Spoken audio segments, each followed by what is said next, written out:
So I was doing a little late night doom scrolling on Reddit and I came across this post in r/comic books that I wanted to talk about, and the question asked is, what is your least favorite part of the comic book community? And there was one comment in particular that I really wanted to highlight, and that comment was, the community?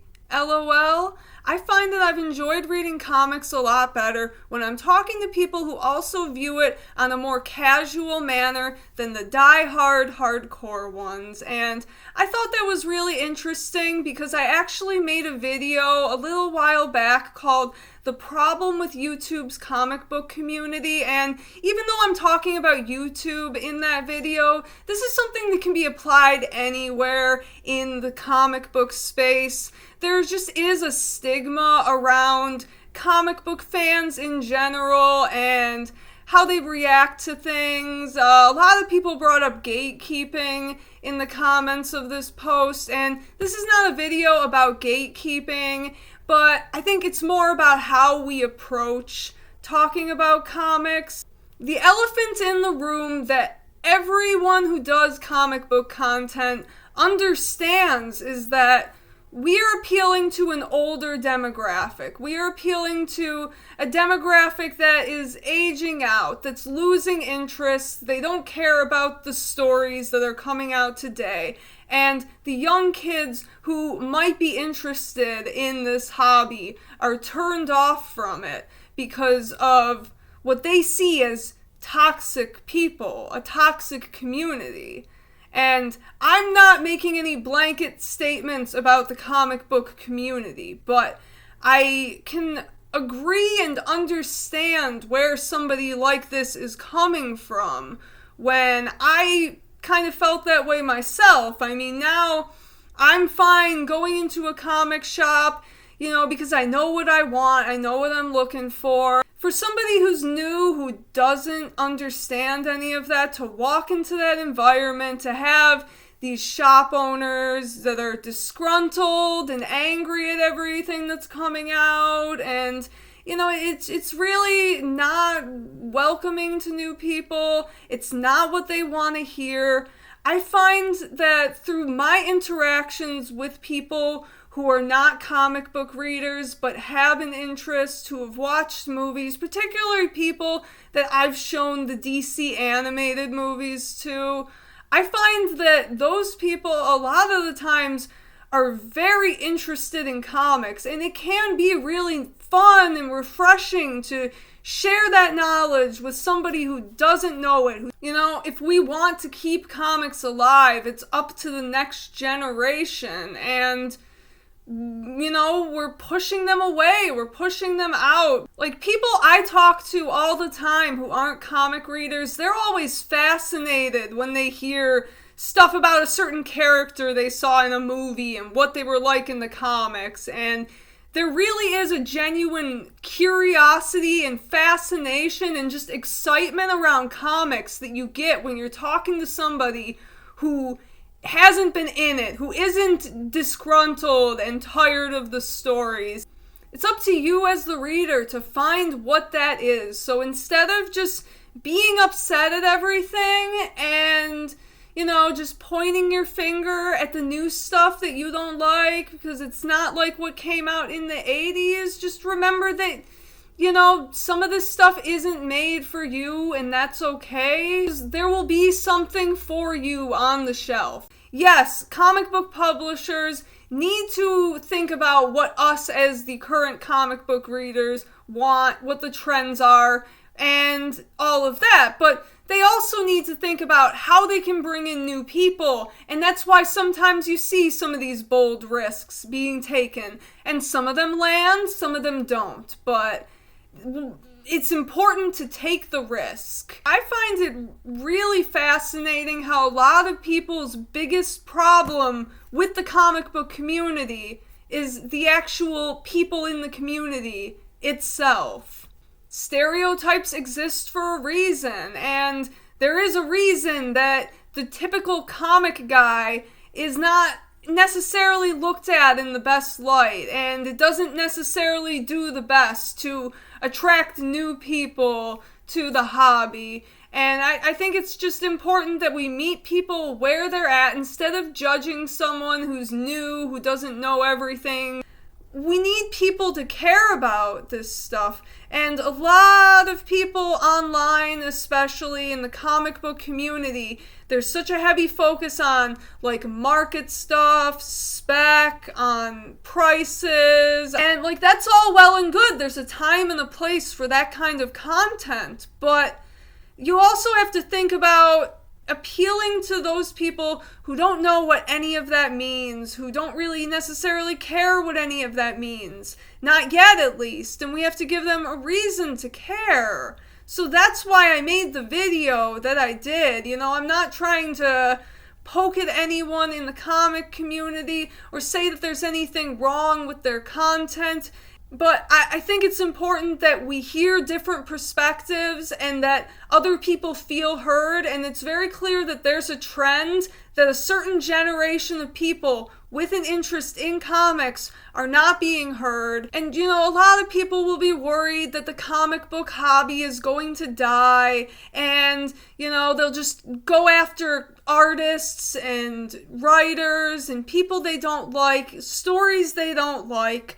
But what they're not getting to is the fact that there's an entire generation of potential comic readers, people with an interest in comics that just are not being heard, and instead of trying to find their place in that space, they're just so put off by the negativity, by the shop owners complaining about everything, by people online complaining, or just seeing the prices that some of these comic books go for. Like, that's just not how you get people interested in the hobby. And that's why I really wanted to highlight this comment, because a lot of my favorite experiences talking comics with people are with people who aren't comic book readers themselves, but are people with a curiosity, who know the characters from something else, and they're just fascinated to know what happened in the comics. Like, I think back to, you know, times I've shown people animated movies, or when I was a kid even, I had a DC Comics encyclopedia that had information on pretty much everyone who's everyone in the DC universe, and at that time, as a kid, the Teen Titans cartoon was really popular, and there were a lot of people who would come to my house and look through that book, and they were shocked to see that Beast Boy and Starfire and all these characters were actually real characters that were in the comics. Like, people are interested and they're fascinated when they hear about all the stuff, all the history in these comics, but the problem is that they just don't know how to approach it. And I think that's why I made that video, because I feel like us as content creators really do have a responsibility to give people that space where they can find what they're looking for and where we can all just enjoy comics together. And we don't have to like the same things. We don't have to like the same writers or any of that. We don't have to like the same characters. You know, we don't have to like Marvel or DC. You don't have to like graded comics or whatever.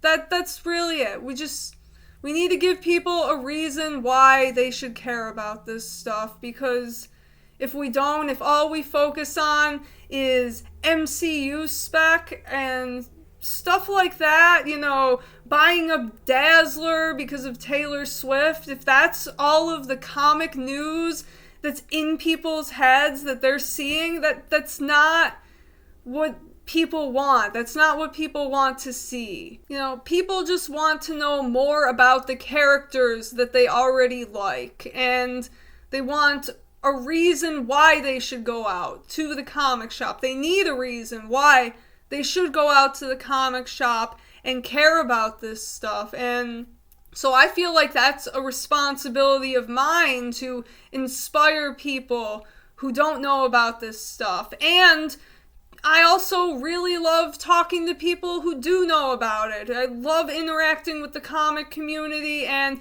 it is really nice to have a space where I can talk to like-minded people, where I don't necessarily get that everywhere in real life, but nothing feels better than finding someone who doesn't know about comics and just introducing them to a story that they love, or just seeing their eyes light up when they find out some crazy obscure fact about a character they like. Like, it really is something special there. Whether you're talking about Marvel, DC, indie, whatever it be, you know, even if you only read Silver Age books, you just being there, being you, talking about the stories you love could get somebody into comics, and you just never know who you could inspire and what you could inspire. So that's why I made that video, and that's why I did this little follow-up today, because this post really inspired me, and I felt like it's a conversation that we keep seeing brought up about this idea of a toxic comic book community, and I don't want it to be that way. I don't want, as a comic book fan, to be perceived as that way. I don't think any of us necessarily want that, but there are some attitudes that are very prevalent in the online spaces that just put people off. And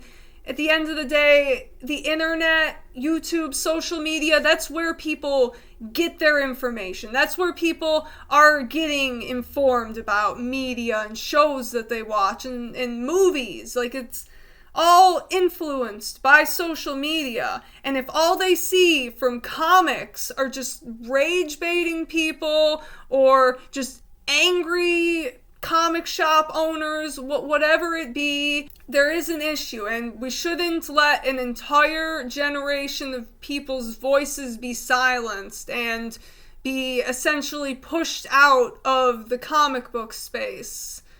And so, yeah, that's just something I thought was really interesting, and I hope you did too. If you liked that, please leave a like and a comment. Your girl's been a little spicy lately, and YouTube tends not to like when I get a little too spicy, and they tend to not push my videos out as much. So if you liked what you saw, definitely subscribe for more of my spiciness.